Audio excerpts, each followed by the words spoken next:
Today, I address myself to the education sector.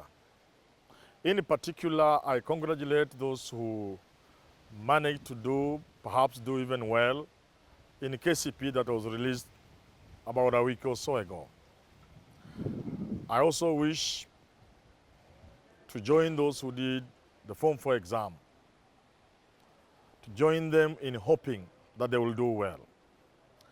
Then this brings me to what I want to say today. I want to say two things. One, I want to advise parents to go easy on matters of achievement, especially academic achievement.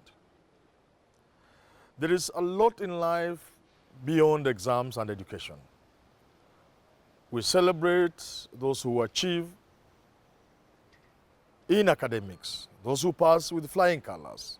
We celebrate them and carry them shoulder high. But we also must tell our children who may not get those A's that there's a lot more in life than those exams. In fact, I invite the Form 4 candidates who are waiting for their exams to Google and find out whether they can access through Google men and women, especially men, who never went to university, who don't have what Americans call college education, and yet they are great achievers. In recent times, some of the billionaires, especially in ICT, the guys associated with Facebook, Apple, and all these others, Bill Gates, with all these fellows are multi-billionaires without degrees.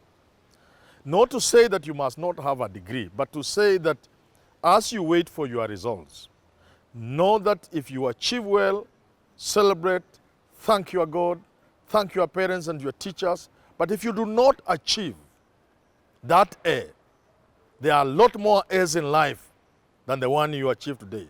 In fact, I am looking for money to conduct a research to find out what has happened to the people who scored A's 20, 30 years ago, up to now. What has happened to achievers who are carried shoulder high after scoring well in KCPE?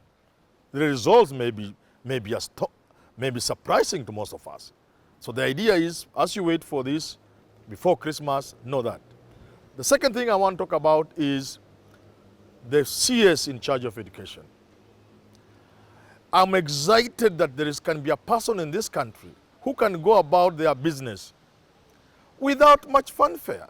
CS Amina Mohamed has managed to do what others will do after ruffling a lot of feathers, making a lot of noise. Granted, there is so much we have spent in these exams in terms of security and so on and so forth, and even the money spent on it. But as a CS herself, she has conducted herself in a very cool way, and yet she has achieved. We want to celebrate Kenyan leaders, especially our managers in terms of directors, principal secretaries, cabinet secretaries, who can achieve things without much noise. I think Amina brings this from diplomacy, that you can achieve a lot without necessarily making so much noise and throwing around things. And so I celebrate her.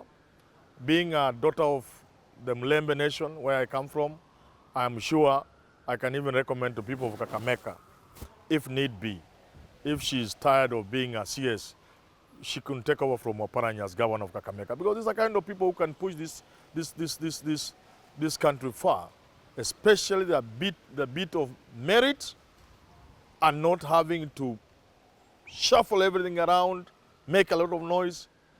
And on that note, I want to request our CS Amina Mohamed, with that same ability, please focus on our universities.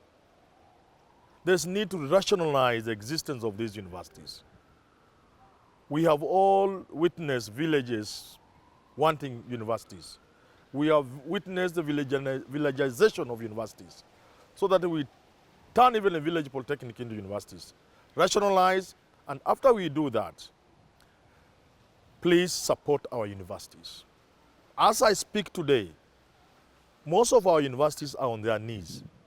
Vice chancellors of universities go through a nightmare to pay their salaries, their staff. Let's give 100% capitation to universities. CS Amina Mohamed. Let's give this capitation by creating a fund in which you put all the money so that they don't have to be chasing money every month. Vice chancellors are people who are supposed to be resourceful and help steer universities into doing big things. They can't be turned into people chasing after salaries at the treasury. Give them capitation along the lines of what ought to be happening with the counties, where the money is put in an account, but it belongs to the counties. So why don't you give the capitation, 100% of it? You can check, you can do what you want to do, you audit, do all the things you want to do, make sure everything's right in our universities, rationalize everything, then give 100% capitation, and give that capitation in such a way that vice chancellors do not chase money, every month, so that after 20th of every month, every vice chancellor is spending a sleepless nights looking for salaries. We can't allow that. So, CS Amina Mohamed, the way you have delivered our exams without much noise, and I'm not comparing it to anybody, I'm just saying you delivered in a way I'm really impressed, and many Kenyans are talking about it. Focus on our universities, give them sufficient funding for them to do what they need to do for this country. Once again, we celebrate you, Amina Mohamed, and I'm sure you are going to focus on our universities and help them so that they get out of the mess in which they are today, all occasioned by poor funding.